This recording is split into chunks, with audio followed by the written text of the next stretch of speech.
वरदराजन तमिलनाडु से आया था। उसके पास कुछ नहीं था, सड़क पर रहता था, प्लेटफॉर्म पर सोता था, कुली का काम करता था, क्योंकि और कुछ करने की काबिलियत नहीं थी उसमें। छोटी मोटी चोरी भी साथ ही साथ शुरू कर दी। कहते हैं कि मुंबई सपनों का शहर है, तो वरदराजन ने भी सपने देखना शुरू कर दिए।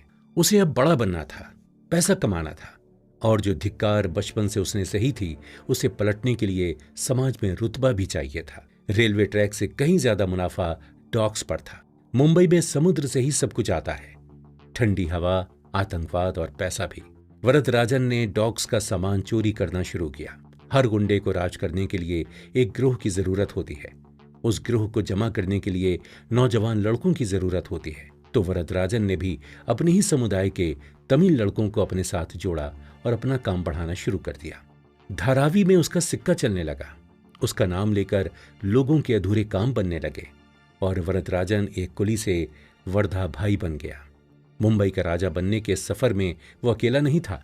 उसके सामने एक और बड़ा खिलाड़ी था, मस्तान मिर्जा। मस्तान मिर्जा उर्फ सुल्तान मिर्जा उर्फ हाजी मस्तान। ये नाम आपने शायद पहले भी सुना हो। गलत मत समझिए दोस्तों, इसलिए नहीं कि आप माफिया डॉन्स के करीबी रिश्ते वाले हैं, मगर इसलिए कि ये नाम हिंदी फिल्मों ने बहुत मशहूर किया है। दीवार फिल्म में अमिताभ का किरदार, दीवार की तमिल रीमेक में रजनीकांत का किरदार और once upon a time in Mumbai में अजय देवगन का किरदार, ये सभी हाजी मस्तान पर बेस्ड हैं। अब क्या किया जाए, इस डॉन की कहानी है ही इतनी दिलचस्प। हाजी मस्तान भी तमिलनाडु से आया था। वो भी अपने पिता के साथ ही आया था और उसने भी मुंबई पर राज करने का सपना देखा था, जो कि किसी हद तक पूरा भी हुआ।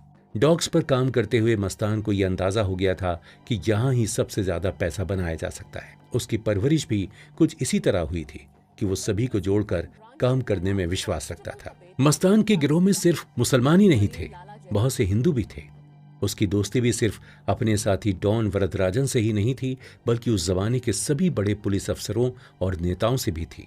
मस्तान ने जब सफलता की सीढ़ी चढ़नी शुरू की तो मुंबई में फिल्मी सितारों का बोलबाला था। हर एक बड़ा स्टार मस्तान को जानता था। मस्तान भी यह बात समझता था कि यह डॉन का कारोबार सारी उम्र का धंधा नहीं है, इसलिए उसने फिल्मों में पैसा लगाना शुरू किया। डोंगरी, सियोन और मतुंगा में कई मार्केटों में मस्तान ने दुकानें खरीदी और युवा पीढ़ी को काम पे लगा दिया। वो शौकीन तो था, उसने अपने लिए मुंबई के सबसे पॉश इलाकों में बंगले भी खरीदे। मर्सिडीज से कम किसी गाड़ी में वो आता जाता नहीं था और कपड़े एकदम जगमग सफेद पहनता था।